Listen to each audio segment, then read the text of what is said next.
All right. So we're transitioning here to MrBeast. And many of you guys, now I have to actually make a little bit of a clarification because I did previous streams on MrBeast, and out of an abundance of caution, because I want to correct the record, and it's the first time I've ever done this, I privated those videos. I've never done this before. It's the first time I did it because I think people would get confused based on the fact that a lot of those videos were predicated on the fact that what DogPack was saying, it's the first time I've ever done this. Ever done this. A lot of things were predicated on what DogPack saying being true. And I said from the beginning, if DogPack is lying, he's f***ed because DogPack is committing defamation.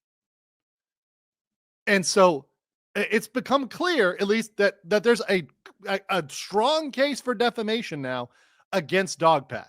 So if you haven't seen it, there's a video here called The Truth About MrBeast by Soggy Cereal.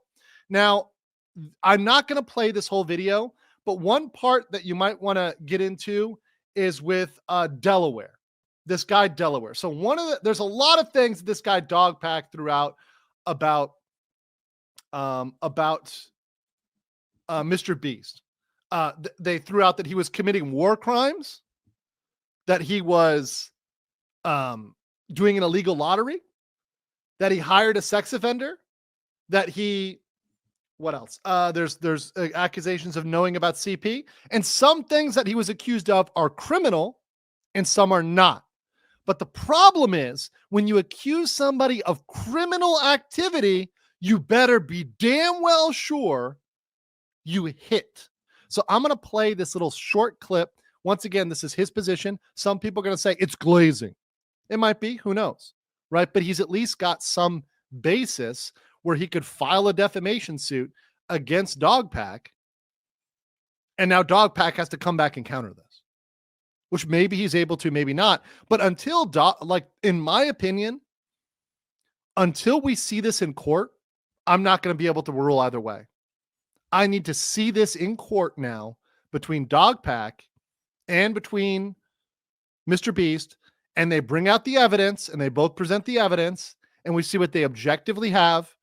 They put all their cards on the table and we see it in court because that's the only way we're going to get to the truth of it. And we're able to play any video in its full context because we don't need just clips. We need the whole video, raw data, the whole clips. Right, so let me play this one little part of the Soggy video, and then I'll play some of the stuff from MrBeast as to what he's going to do, which I think is the most material legally. They call him Delaware. I didn't know. Apparently, they called him Delaware because he's not allowed to go back to Delaware. That's his nickname, colloquially. Like, yeah, it's Delaware. Don't ask him why. Yeah, you know that he knew, and because he'll be in videos, and whenever he is. He's wearing a mask. So right there, a weird pause right there, but right there is a criminal accusation. So saying that he knew that he was an offender, that he was banned from Delaware, and he hired them anyways. Right. So the Delaware thing came down. Let me play this because it kind of gives the explanation here. So let me let you guys listen to this part. Saying that out loud makes it sound like a contrived side plot in a badly written Netflix series, since state banishments are extremely rare. Most recent one I found was a 1-year Kentucky banishment in the year 2000. Luckily, the real story is much more boring. See, according to a non-anonymous MrBeast employee, Dustin Harris, who has been working at MrBeast for about 6 years and went rogue because he couldn't stand Jimmy not responding to all of the misinformation being spread about not just Jimmy or the MrBeast company, but also about his own friends and colleagues. Well, he explained that Delaware was once a store manager at Jimmy's local Best Buy, which, for the people who don't know, Best Buy is a $20 billion valued electronics retailer company with stores all over the US. I mean that when Jimmy was 19 and first started blowing up on YouTube, Jimmy realized he needed employees to improve his content. So, as a dumb, impulsive 19-year-old randomly thrown into fame, he went to his local Best Buy and asked its employees if they wanted to work for it, naively thinking that a multi-billion-dollar company would have at least made sure to not hire criminals and especially to not hire a registered sex offender as... Bro, let me tell you right now, Anybody who's been to a Best Buy once knows that there's some sketchy motherfuckers working at Best Buy. Okay, I knew some people in high school that worked at Best Buy, and let me say, they definitely may have had some things on their record. Okay, and by the way, as a person who used to do background checks, by the way, people assume that background checks mean like they've assumed you don't have any crimes. No, in fact, when I was working at a company, I will not say which company. It was when I was much younger, and no one's going to find it, no matter how much you try to dox me. Much younger. I was just the guy who sat in the back and did background checks when checked to see how bad they are. My boss said, look, if it's not a felony, I really don't care. And it doesn't involve theft. If it's anything involving theft, even a misdemeanor, it's a no-go. If it doesn't involve theft and it's not a felony, I don't care. So you know how much gets through on that? A lot gets through on that. A lot. So people who get hired are not crime-free necessarily. A lot gets through because you're like, yeah, we're just going to go ahead and hire this person.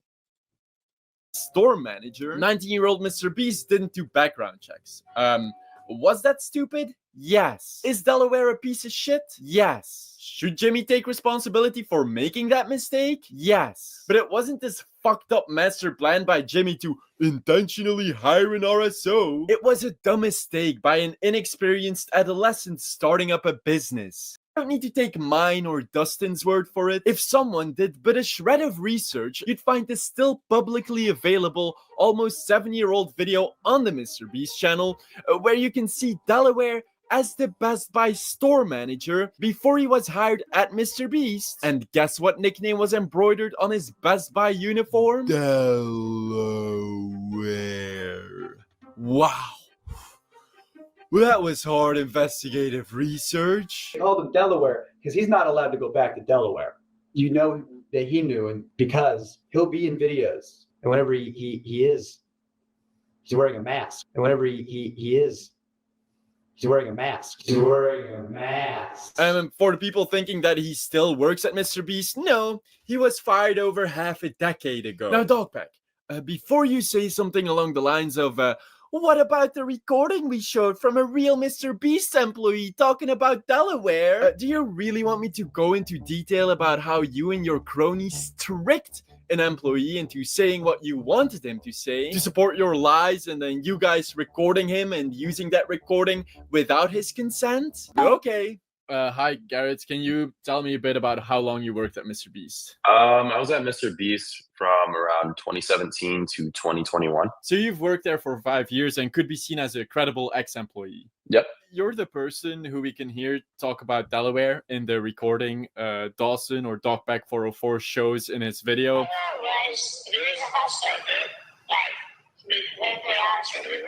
Can you tell me a bit about how that happened? Yeah. It was not to my knowledge that I was being recorded at all. I have a friend who, I worked with plenty of times outside of MrBeast. Just thought it was just like a normal call, just checking up on him, him checking up on me. And, when two people speak about old places, there's drama, there's gossip, there's catching up, there's, et cetera, whatever. And then the next thing you know, 2 weeks later, DogPack releases like a 12 million view video where, I just have a really crappy voice changer over my voice. And if you know me, like, it's me. So was the entire call. So okay. So that's the relevant parts about Delaware. That's one of the bigger things out there, right? Also like war crimes, obviously, like it's not a war, so there's no war crimes. So that was a stupid comment saying war crimes to, when they kept the guy awake or whatever. Like, yes, that would be defined as one if this was a war situation. It's not a war situation. He's not an enemy combatant, right? So obviously we're dealing with something different. Now, the other thing was the illegal lottery. Once again, if they truly do believe that, or whatever regulators want to file that, they can file that against him. Okay, so back to MrBeast, back to the relevant stuff here. So what I wanted to show here, and this is the real legal sauce, the real legal special sauce, is MrBeast right now coming out and saying it. This is posted on Twitter. Are you going to sue DogPack?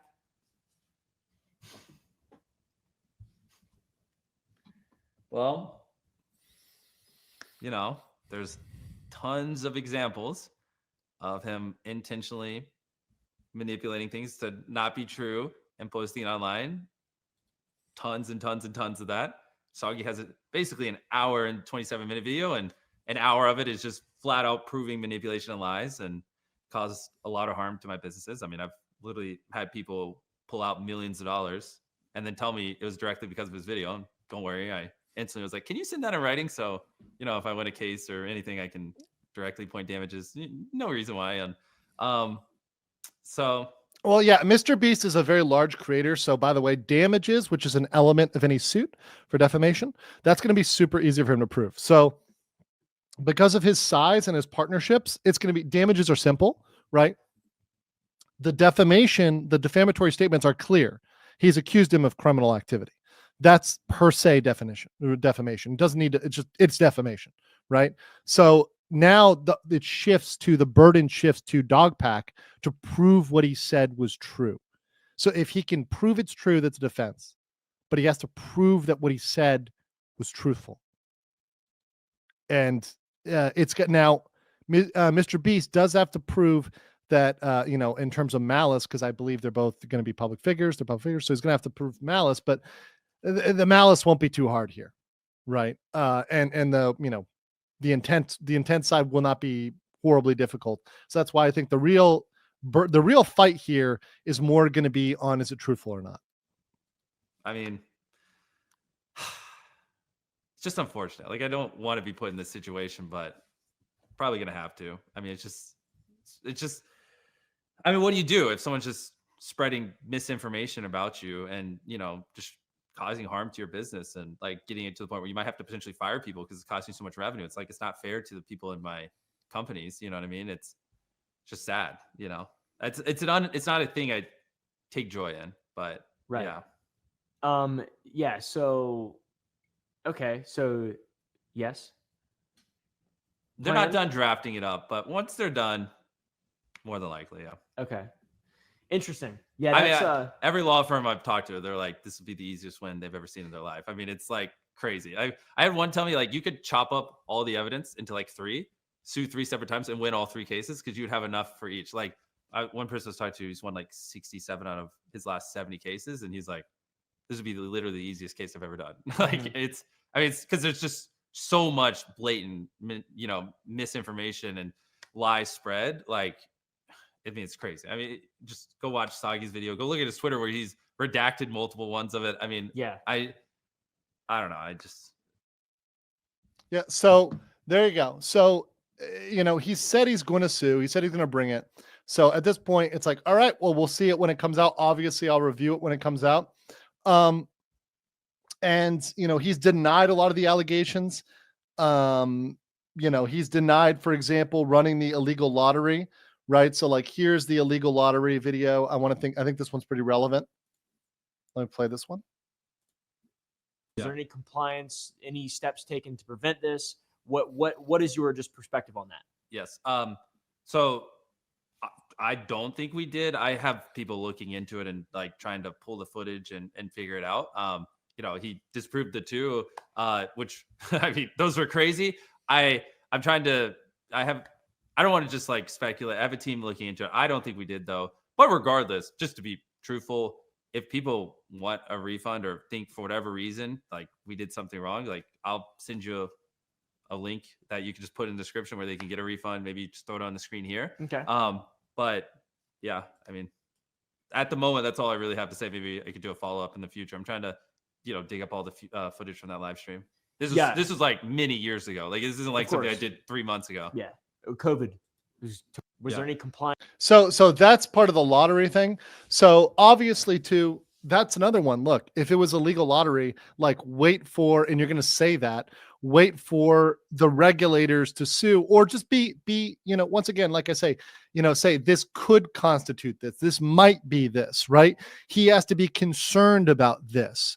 The problem is that he wasn't careful about how he said it. And as a content creator, yeah, you do have the burden to be careful about what you say, to be thoughtful about what you say. He's being accused of this. This person is making the accusation of this. That is different Listen carefully. Becky is accusing Tom of workplace sexual harassment.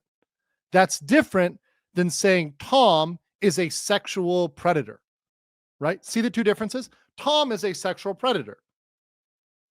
Becky is accusing Tom of sexual harassment in the workplace. Those are two different things. And yes, those make a difference. And yes, content creators have to pay attention to that. And yes, if you fuck up, you're going to get sued. And I'm kind of okay with that. People do need to tighten up their language. They do need to be more accurate. And there's nothing wrong with that. People do need to learn. And honestly, yes, that's going to get rid of a lot of the low IQ people that cannot understand the difference in those things. And I have no problem with elevating the IQ, elevating the level of the conversation. So we're being accurate and we're not being hyperbolic for clicks. Because right now we're getting away with a lot of shit that's hyperbolic for clicks. And it's defamatory for clicks. You got to be very careful about how you word things. Very, very careful. And I hope this is a lesson from a legal standpoint for other content creators. Because look, we've actually got, let me pull it up here. This girl, what's her name? Rosanna Pansino. I don't know who the fuck this woman is, but apparently she was a big auntie of MrBeast. And now apparently she's in damage control after falsely accusing him. So let's pull this up real quick. Let me kind of zoom in here. All right, here we go. So this is Rosanna's response. Now that MrBeast has responded after 4 months, I want to take a few days to see what his approach would be. It appears these were his main steps. Number one, a broad public statement from his lawyers, followed immediately by an expense is paid trip for Soggy Cereal to interview MrBeast employees known as Access Journalism. Coordination with commentary channels with MrBeast asking them to cover Soggy's video. As I mentioned before, there's a large group of channels who coordinate behind the scenes to defend Jimmy. This is proven. A very favorable softball interview with Oompaville, also known as a puff piece. One thing you'll notice about this approach is not a single victim was interviewed across hours of video. This approach closely mirrors what Jimmy's crisis management team, Hilt 6 Strategies, did for Johnny Depp during his trial. You can watch more in the Netflix documentary Depp vs. Heard. In the meantime, Upper Echelon made a good video talking about some of the glaring issues others have started to notice. I'd highly recommend watching. So, I guess taking some steps back, but also pointing out some deficiencies. And she can be right about everything she said. So maybe this is access journalism. Maybe it is a puff piece. But the problem is that doesn't make what DogPack said not defamation. So MrBeast could be doing a puff piece. There could be genuine victims and DogPack could still be committing defamation. I don't think DogPack went to an attorney first. I said this when DogPack put this stuff out. I stand by it. I don't think DogPack went to an attorney. I don't think he did at all. I think he just said shit and didn't even think about what he was saying.